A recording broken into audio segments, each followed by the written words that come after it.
राज्य शिक्षा शोध एवं प्रशिक्षण परिषद बिहार पटना में आपका स्वागत है। हम लोग स्टूडेंट क्लास 12th का 12वीं कक्षा का एनसीईआरटी का प्रथम इकाई या प्रथम यूनिट कह ले का चैप्टर संबंध और फलन का स्टडी शुरू किए। अब संबंध और फलन में सबसे पहला पार्ट हमारा संबंध है, तो हम संबंध का स्टडी कर रहे हैं। पिछले लेक्चर्स में हम ये डिफाइन किए थे कि संबंध क्या है, मतलब उसकी परिभाषा की बात किए थे। और हम टॉपिक हमारा था संबंध, रिलेशन।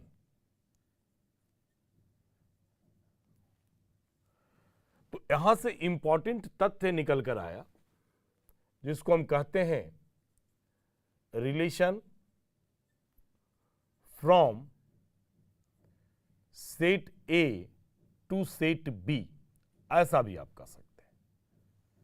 और इसका तथ्य निकल कर आया था R is the subset of A cross B। हम आपको बताए थे कि अगर R A क्रॉस B का उपसमुच्चय होता है तब उस R को हम संबंध कहते हैं। एक एग्जाम्पल देकर फिर देखते हैं कि संबंध क्या है। एक उदाहरण लेते हैं। A इक्वल टू ABC तथा B इक्वल टू BC।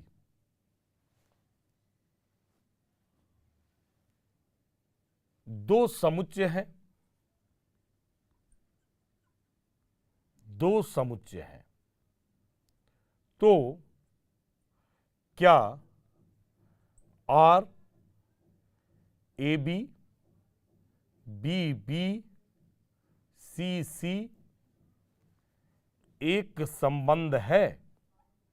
ये आपके पास में एक प्रश्न है। क्या ये संबंध है? यदि आप लगा दीजिए। ये आपके पास में एक प्रश्न दिया गया है। अब इसे देखेंगे कि क्या संबंध है। तो संबंध के लिए आप इस प्रकार से चेक करें कि A B C है और B हमारे पास में B और C है। तो A क्रॉस B फाइंड करें, means A B C A का एलिमेंट है क्रॉस और B का एलिमेंट हमारे पास में BC है। अब इसके सभी ऑर्डर पेयर निकालेंगे A B, A का फिर ऑर्डर पेयर C के साथ AC, B का B के साथ B और B, और B का C के साथ तो BC, C का B के साथ और फिर C का C के साथ। इस प्रकार से सभी ऑर्डर पेयर निकालें। और हमारे पास दिया गया संबंध क्या है? R AB BB और CC। ऑर्डर पेयर AB बोलेंगे, ऑर्डर पेयर BB और ऑर्डर पेयर आपका जो है CSC। तो देखते हैं कि A और B A क्रॉस B में भी है। A order pair AB A cross B में भी बिलोंग कर रहा है। ऑर्डर पेयर B और B भी जो है वो A क्रॉस B में बिलोंग कर रहा है। और C ऑर्डर पेयर भी A क्रॉस B में बिलोंग कर रहा है। इसका अर्थ है कि इसके सभी order pair A cross B में बिलोंग कर रहे हैं। R के सभी order pair A cross B में बिलोंग कर रहे हैं। इसका अर्थ है कि R हमारे पास सबसेट होगा A क्रॉस B का, और R जब सबसेट होगा A क्रॉस B का तब हम कहेंगे कि R एक संबंध है, R एक रिलेशन है, R एक संबंध है। तो इस प्रकार से भी चेक कर सकते हैं, या ऐसे भी देख सकते हैं कि R इक्वल्स टू, डायरेक्ट देखेंगे ए बी, बी और बी है और सी और सी है। तो क्या यह फर्स्ट एलिमेंट सेट ए से बिलोंग कर रहा है? तो ए है इसका फर्स्ट एलिमेंट, तो इसका फर्स्ट एलिमेंट ए में है इस प्रकार से। इसका सेकेंड एलिमेंट को डायरेक्ट देखेंगे कि क्या वो बी में है, तो बी में है। फिर इसका फर्स्ट एलिमेंट बी भी सेट ए में है, और यहां बी तो सेट बी में है ही है। फिर इसका थर्ड एलिमेंट बी तो सेट बी में है, और सी जो है वो भी ए में बिलोंग कर रहा है। इसका अर्थ है कि सी भी जो है वो सेट बी में बिलोंग कर रहा है। तो आप एलिमेंट को चेक कर लें कि इसका पहला एलिमेंट सेट ए में है या नहीं, और इसका दूसरा एलिमेंट सेट बी में है कि नहीं।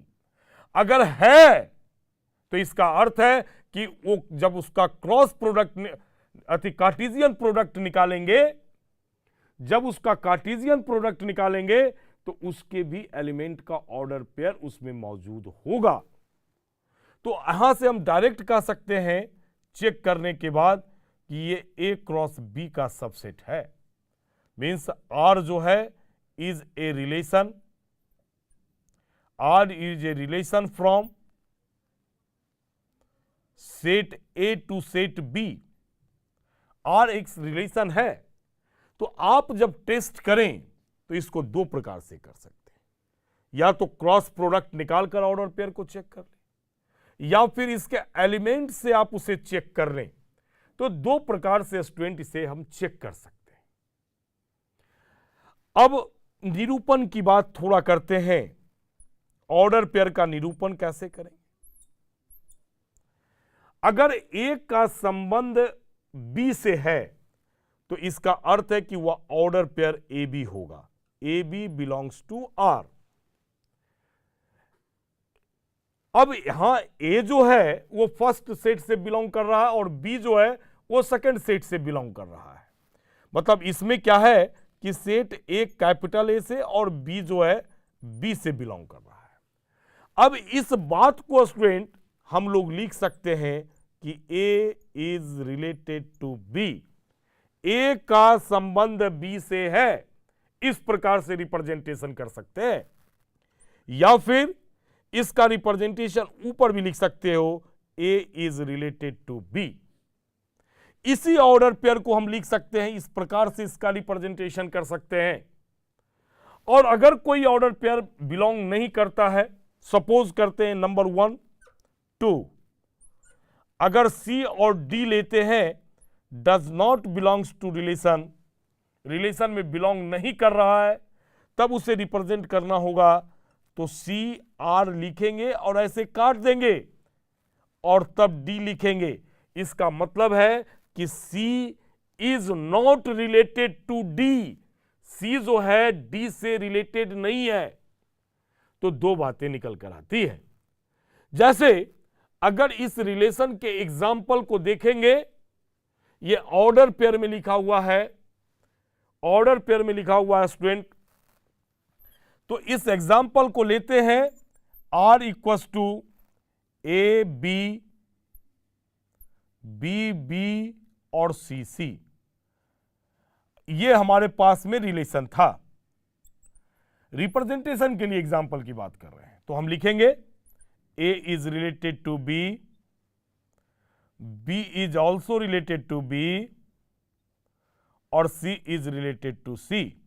इस प्रकार से हम इसको रिप्रेजेंट कर सकते हैं। मान लिया जाए इसमें डी डी नहीं है, तो लिखेंगे कि D is not related to D. इस प्रकार से हम लिखते हैं।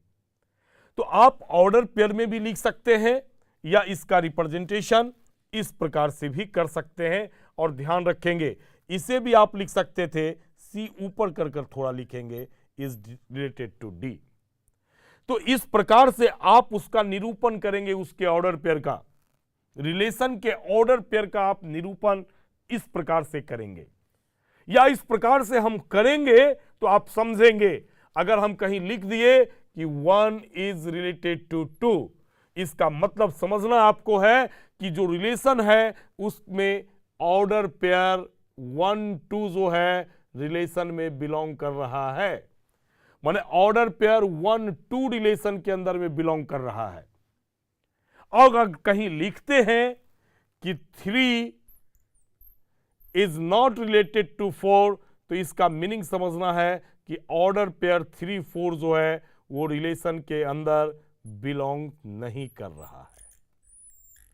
इस प्रकार से आपको रिप्रेजेंटेशन समझना होगा। तो एक बातें हुआ कि एक बात हम लोग किए हैं स्टूडेंट कि संबंध क्या है, और यहां निकल कर आया कि संबंध में जो ऑर्डर पेयर है उसका निरूपण हम कैसे करेंगे। अब हम देखते हैं कि इस संबंध का प्रांत क्या होता है, सहप्रांत क्या होता है और परिसर क्या होता है। आप उसे इंग्लिश में कहें तो डोमेन, कोडोमेन और रेंज। तो अब स्टूडेंट देखते हैं कि प्रांत क्या है। पहले टॉपिक आ गया प्रांत। प्रांत डोमेन इसे कहते हैं, डोमेन। डोमेन के बारे में स्टडी करेंगे। अब रिलेशन में हमारे पास जो सदस्य होंगे वो ऑर्डर पेयर में होगा, क्रमित युग्म में होंगे। अब उस क्रमित युग्म में जो पहला सदस्य है उस सदस्य के समुच्चय को हम डोमेन कहते हैं। फिर से ध्यान से देखेंगे क्या हमने कहा। सबसे पहले कहे कि आप एक संबंध हम ले लीजिए, संबंध होनी चाहिए, ऐसा नहीं कि संबंधी एग्जिस्ट नहीं कर रहा हो। जब संबंधी एग्जिस्ट नहीं करेगा तो डोमेन हम किसका फाइंड करेंगे। तो संबंध होना चाहिए टेस्टेड।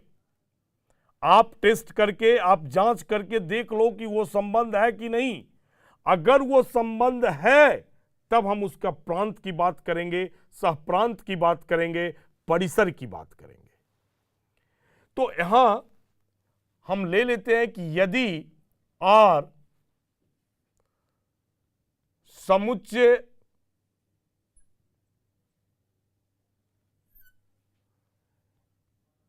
A से समुच्चय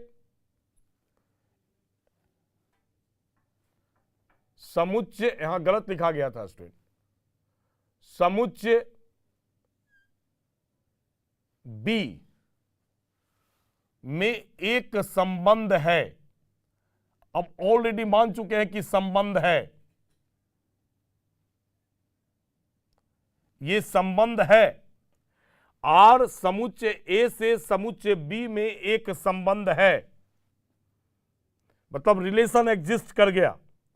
अब हम कहें कि ऑर्डर पेयर जितने भी मतलब कि क्रमित युग्म है R के सभी क्रमित युग्मों के प्रथम सदस्य लिखते हैं।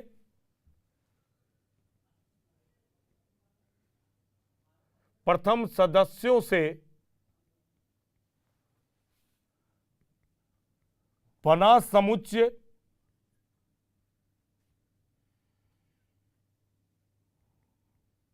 प्रांत कहलाता है या संबंध का प्रांत कहलाता है, या आप उसे लिखें संबंध का प्रांत कहलाता है। सबसे पहली बात है कि संबंध एग्जिस्ट होना चाहिए। तब फिर कहता है कि R के सभी क्रमित युग्मों, क्रमित युग्मों का मतलब है स्टूडेंट कि हम ऑर्डर्ड पेयर के बारे में कह रहे हैं, ऑर्डर्ड पेयर के बारे में कह रहे हैं। तो युग्मों है तो पेयर्स कर लेंगे कि प्रथम सदस्यों से बना समुच्चय। अब क्रमित युग्म का प्रथम सदस्य जितने भी होंगे फर्स्ट कंपोनेंट कह लें आप उसे, first component of order pair is called domain. Simple सी बातें आप कह लें, फर्स्ट कंपोनेंट यहां लिख देते हैं हम जिसका चर्च कर रहे हैं,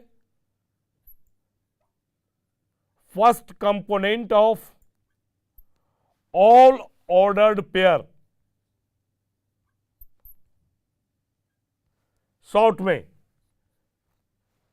और भी इसका अगर डिफिनेशन लिखना है तो फिर सेट लगाना पड़ेगा, तो लिखना पड़ेगा set of first component of all order pair is called domain. आप उसे डोमेन कहेंगे।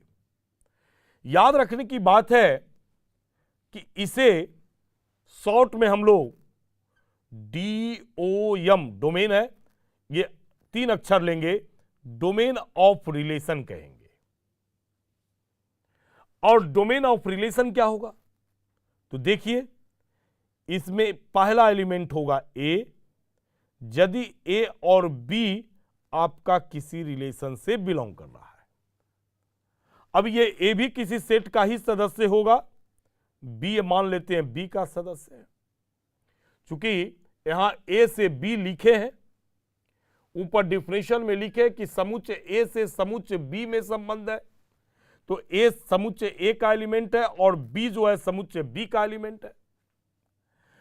तो ये जितने भी ऑर्डर पेयर है रिलेशन के अंदर में, वो रिलेशन के अंदर में ऑर्डर पेयर AB है।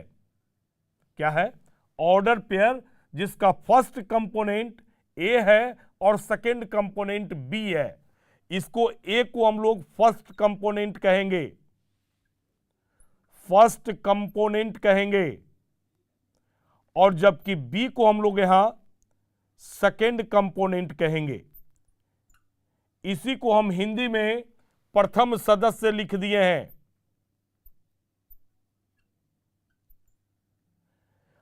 मतलब कि क्रमित युग्म का प्रथम सदस्य, जबकि इसे लिखेंगे तो द्वितीय सदस्य लिखेंगे। तो कहने का अर्थ है कि जितने भी ऑर्डर पेयर होंगे उसका प्रथम कंपोनेंट का जो सेट निर्धारित होगा, जो सेट बनेगा, उसी को डोमेन कहेंगे। देखते हैं, एक एग्जांपल देखते हैं। अगर हमारे पास में डायरेक्ट देखते हैं, R इक्वल्स टू 1 2 3 4 4 5 है, इस प्रकार से है। और अगर इस सेट से हम इस रिलेशन से पूछे कि इसका डोमेन क्या होगा, इसका डोमेन क्या होगा, तो आप क्या कहेंगे कि फर्स्ट कंपोनेंट कौन कौन है? 1 है, 3 है और 4 है। तो आप 1 3 और 4 से एक सेट का निर्माण करेंगे, एक सेट का निर्माण करेंगे, यही इसका डोमेन कहलाएगा। बहुत आसान है, बहुत ही आसान है स्टूडेंट, खोजना इसे।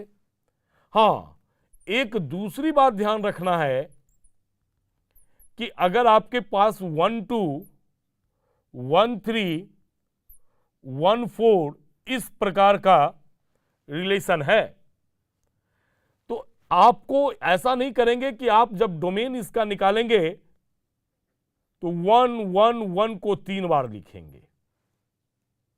आप सिर्फ 1 लिखेंगे एक बार, क्योंकि इसका भी फर्स्ट कंपोनेंट 1, इसका भी फर्स्ट कंपोनेंट 1 और इसका भी फर्स्ट कंपोनेंट 1।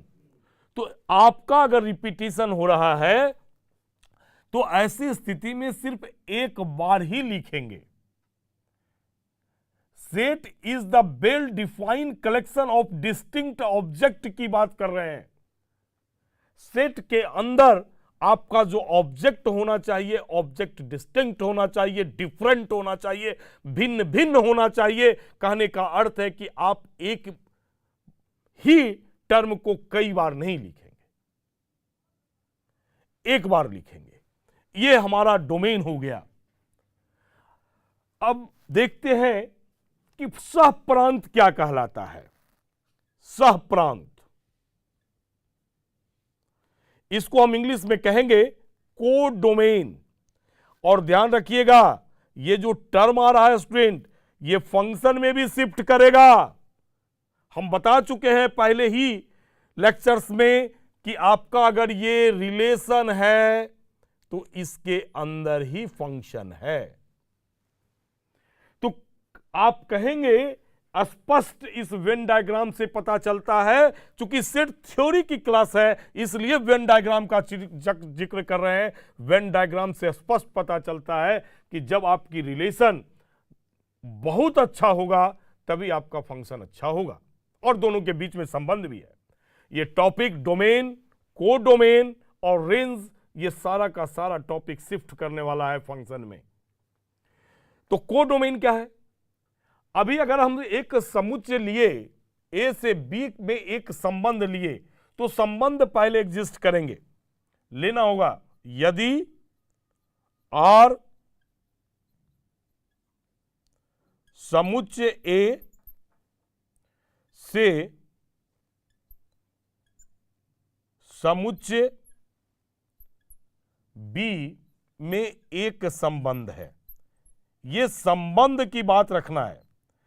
जब संबंध होगा, संबंध का एग्जिस्टेंस होगा, तभी आप डोमेन, कोडोमेन और रेंज निकालेंगे। तो संबंध है, तो ऐसी स्थिति में जो सेट बी है, उस सेट बी के सदस्य को सहप्रांत कहते हैं। बहुत आसान है। समुच्चय बी को संबंध का सहप्रांत कहते हैं। बहुत आसान है, इसे खोजना तो बहुत आसान है। मतलब कि जब भी सहप्रांत की बात करेंगे तो सेट बी गिवन होगा ये, और इसी सेट बी को हम लोग सहप्रांत कहेंगे। मतलब आप इसे शॉर्ट में कोडोमेन ही लिखेंगे, कोडोमेन ही लिखेंगे ऑफ आर। डोमेन की तरह आप शॉर्ट नहीं कर सकते, डीओएम जो लिखे हैं, ऐसा नहीं करेंगे। कोडोमेन ऑफ आर ऐसे लिखना होगा। और हमारे पास कोडोमेन जो है वो फाइनल सेट बी हो गया, समुच्चय बी हो गया। ये समुच्चय बी ही हमारा सहप्रांत कहलाता है। अब देखते हैं कि परिसर क्या होता है। परिसर देखते हैं स्टूडेंट। परिसर, आप इसे इंग्लिश में रेंज कहेंगे, रेंज। तो रेंज क्या है? यहां भी हमें सबसे पहला संबंध को एग्जिस्ट करवाना होगा। तो लिखेंगे कि यदि आर समुच्चय ए से समुच्चय बी में एक संबंध है, एक संबंध है। जानते हैं स्टूडेंट, और इस डिफिनेशन को स्ट्रॉन्ग करने के लिए हमें यहां लिखना चाहिए था और रिक्त समुच्चय ए से और रिक्त समुच्चय बी में। डिफिनेशन भी है तो ये डिफिनेशन और भी मजबूत होता और ये और भी डिफाइंड होता। तो आप चाहे तो लगा सकते हैं non empty set A to non empty set B. तो संबंध है आर के सभी क्रमित युग्मों का द्वितीय सदस्य संबंध सदस्य का समुच्चय, सदस्य सिर्फ नहीं, सदस्य का समुच्चय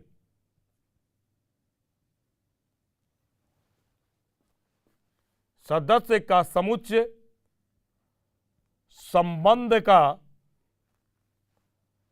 संबंध का परिसर कहलाता है या कहते हैं, जैसा लिखना पसंद करते हैं। इसका अर्थ है कि ऑर्डर्ड पेयर, जितने भी ऑर्डर पेयर रिलेशन के अंदर हैं, तो ऑर्डर पेयर का सेकेंड कंपोनेंट से बना हुआ सेट, सेकेंड कंपोनेंट से बना हुआ सेट आपका जो है रेंज कहलाएगा। सेट ऑफ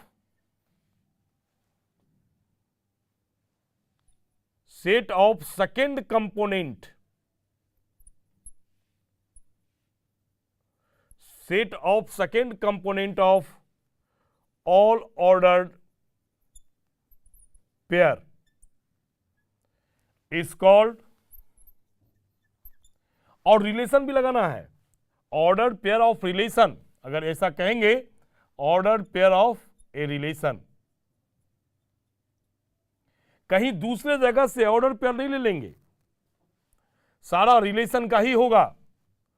तो set of second component of ordered pair of a relation is called range, range कहते हैं। इसका अर्थ है कि सेकेंड कंपोनेंट के बारे में कह रहे हैं स्टूडेंट, तो range of R equal to B, यदि ऑर्डर पेयर ए बी यदि आर से बिलोंग कर रहा हो, वहां भी set A element set A से, और तथा बी जो है वो सेट बी से बिलोंग कर रहा हो। कहने का अर्थ है कि ये जो सेकेंड कंपोनेंट है, ये हमारा सेकेंड कंपोनेंट है, जिसको हम डिफिनेशन में द्वितीय सदस्य मान लिए हैं। इसी द्वितीय सदस्य का हमें एक समुच्चय तैयार करना है, और उस समुच्चय को ही हम रेंज कहेंगे, उसी समुच्चय को हम परिसर कहेंगे। तो आप एक एग्जाम्पल देखते हैं, एक उदाहरण देखते हैं। अगर आर हमारे पास में A B C D D C है, और आपसे पूछें कि रेंज क्या होगा, इस रिलेशन का रेंज क्या होगा, तो हमें सेकेंड कंपोनेंट देखना है। इसका सेकेंड कंपोनेंट बी, इसका डी और इसका सी। तो इसके सेकेंड कंपोनेंट से हमें सेट का निर्माण करना है। तो बी, सी और डी, ये फाइनल हमारे पास में रेंज निकल गया स्टूडेंट, ये फाइनल हमारे पास में रेंज निकल गया। अब देखते हैं एक अनदर एग्जांपल और भी देखते हैं। यदि a equals to 1 2 3 4, b equals to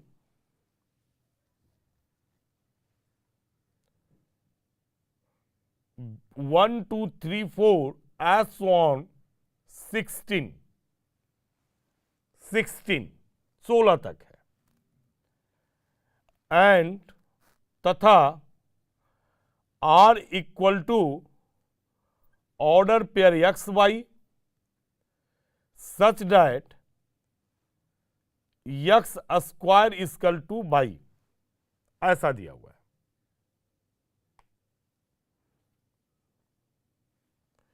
x equal to Y square ले लेते हैं,